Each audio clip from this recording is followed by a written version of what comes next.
छोटे बच्चे हैं, माएँ हैं, बहनें हैं, बेटियाँ हैं। मान्यवर, आप जिस कुर्सी पर बैठे हैं वो भारत के संविधान की देन है।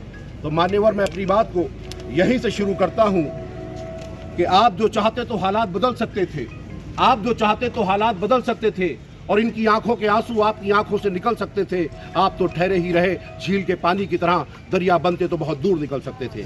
मान्यवर, पहली मांग ये है कि भारतवर्ष में साप्ताहिक बाजारें, देश के संविधान ने इसको दिया है कि साप्ताहिक बाजारों में लगने वाले छोटे फल व्यापारियों की रोजी रोटी चलती है। मान्यवर, पहली मांग ये है कि फल व्यापारियों की मांग ये है कि जो सदर बाजार, जो बाजार को स्थापित किया गया है, उससे पूरी तरह से बाजार लगने की कोई व्यापक व्यवस्थाएं नहीं है।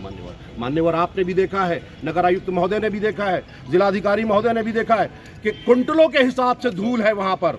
मान्यवर, धूल में कपड़ा बेचने वाले छोटे व्यापारियों का माल खराब हो गया, जिसमें हजारों रुपए का नुकसान हुआ। क्या ये बात गलत है मान्यवर कि जब बाजार को स्थापित किया गया था, उस बाजार के व्यापारियों को यह आश्वासन दिया गया था कि हम यहाँ पर पानी का छिड़काव करेंगे, इंटरलॉकिंग की व्यवस्था करेंगे, टीन शेड की व्यवस्था करेंगे। मान्यवर, ऐसा कुछ नहीं हुआ, जिससे छोटे व्यापारियों का बहुत बड़ा नुकसान हुआ है। मान्यवर, इनके ऊपर आर्थिक संकट गहरा गया है। फल व्यापारियों की दूसरी मांग यह है मान्यवर कि रेलवे लाइन पर जहां पर भी दुकान लगना, वहां पर टीन शेड डालकर, इंटरलॉकिंग खड़ा बिछवाकर दुकानों को तैयार करवाया जाए। जब तक मान्यवर दुकानें तैयार नहीं होती, तब तक बाजार को वर्षों से लगी चली आ रही बाजार पे ही लगने दिया जाए मान्यवर, ताकि इनकी रोजी रोटी का इंतजाम हो सके।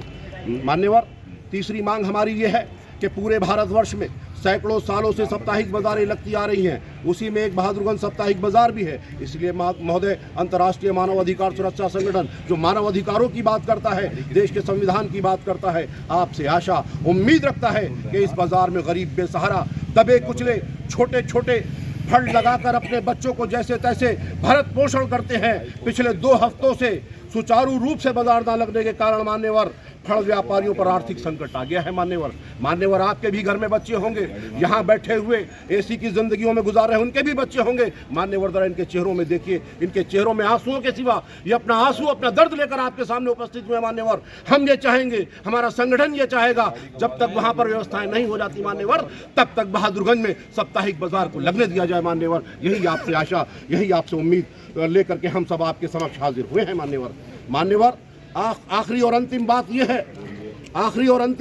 है कि मान्यवर, अंतर्राष्ट्रीय मानव अधिकार सुरक्षा संगठन चाहता है कि मानवीय अधिकारों का हनन न हो। मान्यवर, यहाँ पर सब खड़े हुए मानव हैं, उस ईश्वर की संतान है। मान्यवर, ये सब गरीब, इनके चेहरों में, आंखों में आंसू देखिए।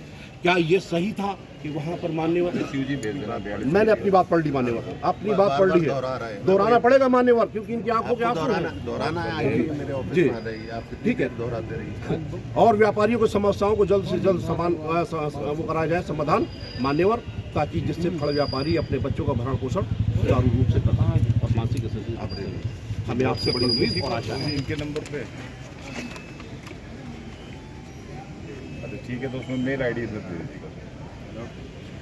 ठीक है, धन्यवाद।